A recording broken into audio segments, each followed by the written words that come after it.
Merci beaucoup, Biafrika. Je disais à notre frère Distel que je dis bonsoir à tout le monde. Hein. Bonsoir, bonsoir, je suis là. Et sachez, soyez sûr que la bagarre va commencer bientôt. Vous me connaissez, j'adore me bagarrer. Non, tu vas dire à ton chéri. Tu vas dire à ton chéri.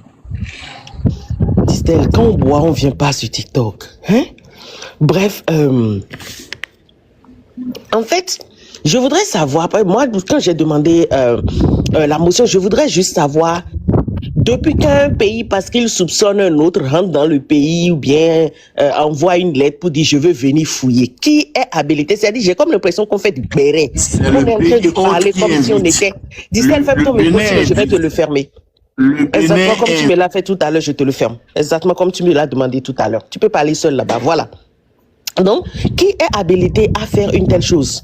Quand on soupçonne qu'un pays cache des armes ou cache des choses, comment dirais-je, quelque chose, d'accord, qui peut menacer, d'accord, le pays voisin, on va porter plainte auprès du Conseil de sécurité de l'ONU. Seul le Conseil de sécurité de l'ONU peut imposer ses décisions justement aux pays voisins ou aux autres pays pour dire voilà, nous devons vérifier ceci, nous voulons faire ça. On se souvient avec Kadhafi ici, ça a été fait. Donc, on ne peut pas dire, voilà, Tiani va se lever et il ira vérifier au Bénin si les pays sont souverains. En aucun cas, le Bénin ne peut dire, voilà, j'ouvre mes potes, viens vérifier, on est cousins. Et ça, là, c'est ce béret-là que vous avez fait avec tonton, le menteur national. Je préfère ne pas... Tonton Willy, le menteur national, tu sais très bien de qui je parle. C'est ça, quoi, des bérets. Et tu entends des adultes raisonner comme ça, tu te dis, mais attends, je tombe des nuits, je suis dans quel monde? En aucun cas. Un pays ne peut dire, parce que je pense que tu caches des militaires dans ton pays, tu signes des accords avec des forces européennes et tu me caches des gens que j'ai chassés de chez moi, tu les as accueillis, du coup je vais venir fouiller chez toi. Non, mais on a des indices. Est-ce que le fait que le Bénin, comment dirais-je, est-ce que le fait que Thomas Dietrich ici en 2024, c'était justement le 13 mai, s'était levé ici et a dit, ok, moi en tant que journaliste investigateur, j'irai investiguer. Il est allé, il est passé même pas la hack. On a vu ce que ça a donné. Des militaires baba parlaient là, comment les militaires français se cachaient dans les brousses et tout, ils ont tout dit. Les vidéos sont encore sur le net, hein.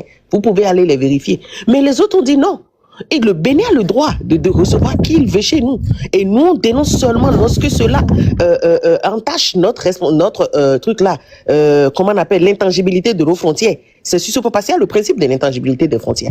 Donc ça, c'est, je ne sais pas si des gens ont étudié un peu, si c'est journalisme, le journalisme n'a rien à voir avec l'étude de la politique. Vous ne passez pas par la SJ. Je n'ai pas compris, je ne sais pas. Moi, je ne connais pas la formation des journalistes. Je ne suis pas journaliste. C'est un domaine qui ne m'a jamais intéressé. C'est la médecine et l'histoire, c'est les deux domaines qui m'intéressent moi. Donc, je ne sais pas franchement, mais arrêtons de faire du béret. Levons un peu le niveau du live. C'est pour ça qu'il disait tout à l'heure que le frère Distel, il avait un raisonnement cyclique. On tourne en rond. Parce qu'il a dit, le frère Awali lui a reproché cela, Zora lui a reproché, Visca a redressé, est-ce qu'elle a fait une très belle analyse? Tonton revient, il répète encore la même chose. Et nous perdons du temps. Deuxièmement, oh, Distel, je sens l'odeur de l'alcool jusqu'ici. S'il te plaît, ferme ton micro. Pardon, ferme ton micro. Deuxièmement, si on t'accuse de quelque chose et que tu penses que c'est de la diffamation, question, pourquoi ne pas porter plainte simplement pour diffamation? Simplement. Parce que le Bénin connaît cette route. Nous avons déjà porté plainte contre le Niger, d'accord, quand nous avons imposé ici une aide militaire, une aide humanitaire au Niger. Le Niger a dit non. C'était au lendemain du renversement de Bazoum, qui est justement là où il devrait être pour moi. Maintenant, troisième chose, on a fait la guéguerre à Kémy Seba ici pour cette affaire, pour avoir dénoncé ceci. Nathalie Yambe est sortie avec des documents. Ils ont dit non, que c'est IA, ceci et cela, la clé. On l'a insulté, on lui a craché dessus. Ok, d'accord. Les USA même sont allés annoncer qu'ils sont dans l'aéroport de Tourou et que l'aéroport militaire de Tourou est un aéroport militaire international que jamais l'État béninois n'a annoncé à ses propres enfants béninois. Mais jusque-là, vous continuez de dire non, au fait qu'il peut venir. C'est pas ce jeu d'enfant. Distel, on ne peut pas continuer comme ça, quoi. Soit on parle sincèrement comme des adultes, soit on arrête. Arrête ça. Arrête ça, s'il te plaît. Bien. Donc, regarde, il m'a même fait perdre le fil. Bref, est-ce que le Bénin, lui, par contre, est-ce qu'il a effectué une demande pour dire, ok, une demande officielle. Venez, voilà, chers amis, venez quand vous voulez, hein, et vous allez vérifier. Puisque apparemment, tu as proposé cela tout à l'heure, que c'est le Niger qui devrait dire et que le Bénin devrait dire non. Nous parlons de trois principes qui ont été déposés sur la table. Et nous tous, on a vu. Premièrement, ils ont demandé la signature d'un accord de coopération, je crois, de défense, défense et de sécurité, si j'ai bonne mémoire. Donc, ici, il s'agira donc, cela entache justement, cela concerne le principe de l'intangibilité des frontières, comme je le disais tout à l'heure. Ça, c'est la première chose. Deuxièmement, ils ont parlé de la transparence totale entre les dispositifs militaires des étrangers. Ce qui, voilà quoi, quand on va me dire ici, aide humanitaire, ceci, on va cacher des choses derrière. Justement, c'est ça que le général Tiani soupçonnait à l'époque, quand il refusait en 2023, quand il refusait justement l'aide humanitaire du Pakistan. Et troisièmement aussi, ils ont parlé d'une cellule bilatérale. Je crois qu'il faut ici conjuguer les activités militaires pour travailler ensemble. Et ils vont travailler ensemble et les renseignements seront mutuels et que la lutte sera contre le terrorisme et même contre certaines choses qui vont se passer entre au niveau de la frontière entre les deux pays. Ici, il s'agira donc de lutter contre le terrorisme de façon bilatérale plutôt que de le faire de façon unilatérale. Ce que nous trouvons tous bien. Mais au fond, on demande ici juste la loyauté et l'intégrité au Bénin. C'est tout ce qu'on demande à Patrice Talon et son clan. Et c'est difficile pour ces gens-là de le faire. Sinon que le Tchad aussi, la France est là-bas, au Tchad, on sait.